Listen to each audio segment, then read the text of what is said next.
Hey there, Hofstra fans. Welcome to this week's edition of the WBB Mason Coaches Report right here on GoHofstra.com. I'm Mike Sullivan, joined as always this week by head coach of the Hofstra women's basketball program, Krista Kilburn-Steveskey. Coach, how's everything doing today? Doing great, Mike. Glad to have you back here. Thanks, Coach. And 2 games this past week, College of Charleston and James Madison. You've fallen both of them, a 3-point loss to CFC and then a double-digit loss to JMU. Just take me through the week for your team. What do you think of their effort?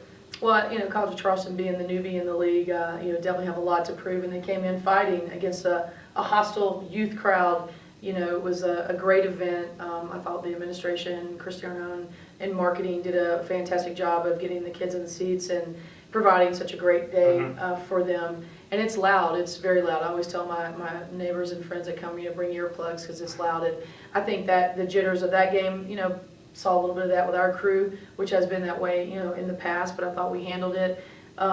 We just didn't do some of the little things down the stretch, and I feel like they fought a little bit harder for us, when things weren't falling. So, they have a lot to prove. Natasha Dare is a very good coach, and, we certainly should have taken them a little bit more serious for sure. You look at that game, how it developed.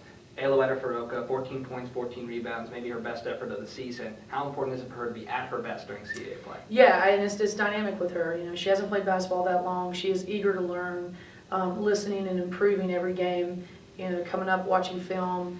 And, it's just that type of attitude that's contagious that you want everyone to have, because you want them getting better over the course of the season and, getting out of their own way. And I know if we're struggling, you just got to really clear your head and realize you're the same player. You've been playing the game for a long time. So she's just one of those that, that really listens and improving, along with Crystal and, Kelly Loftus as well, and the whole sophomore crew. I mean, everyone is working toward finding themselves and getting better. James Madison on Sunday, preseason favorites in the conference, Kirby Burkholder, so many other players that surround her. What did you think? How do you think your team played against the talent that they had? Well, I think that's exactly what you do. You stopped her. I thought Alexis Carter did a great job on Kirby, especially when she had the nod. We're playing zone, so it's not always on her. But we played a good bit of man against him too, and I thought we really did a good job. You saw how the game was starting. The only one that was you're covering everybody else, and Jasmine, was getting her looks at the beginning of the game, and that's what a great team does.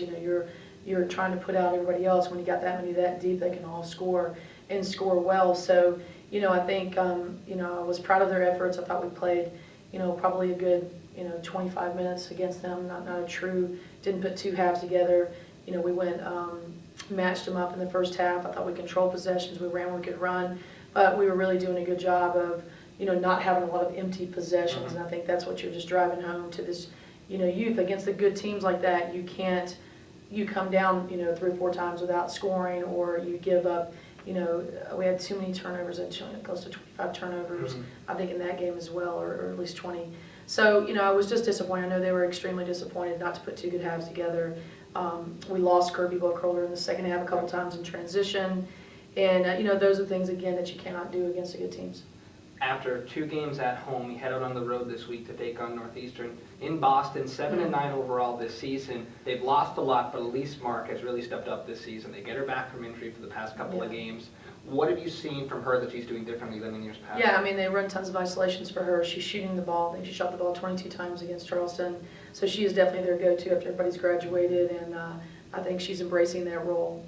Mincy Mercedes is finding her. They have a lot of other complementary players around her, and then Tunsil inside obviously is dynamic. So, it's going to be a lot of containing against her, and but they're not a one-man show, but she certainly is a huge part of it. Defensively, how difficult is it to have that inside-outside dynamic that Northeastern has on offense to prepare for? Exactly, and then you got to contain not only Garden Mark's shot, obviously her penetration and the size and strength of Tunsil. So it's definitely going to give us a challenge in our interior, but we have the players that can handle that. We have the depth that can handle that as well. So we just got to really use that to our advantage. After a couple of losses at home, what's the importance of getting a victory away from Hempstead this week in Boston against Northeastern? Well, in our next game is always the most important game, but again, winning on the road, the elements of what you have to do to win on the road, rebounding, limiting your turnovers, certainly having a little bit 50-50 balls, your attitude, your hustle. So it's really just a regrouping of how we're going to finish out these 11 games, one at a time. And would a victory on the road in conference play be, do you think, what this team needs to get going again? Completely. We challenge them after the game with JMU. What type of team are you going to be? What's your fight? You can't hold your head. I know they were very disappointed not to be able to compete for the whole game.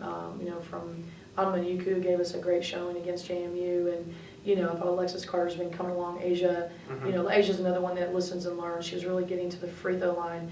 At CSC, she was avoiding contact, not getting to the line as much, and then she really was finishing and getting in one. So again, you got a group that's listening and eager. You just want to keep that attention span. You don't want them to get sidetracked because of a win-loss record.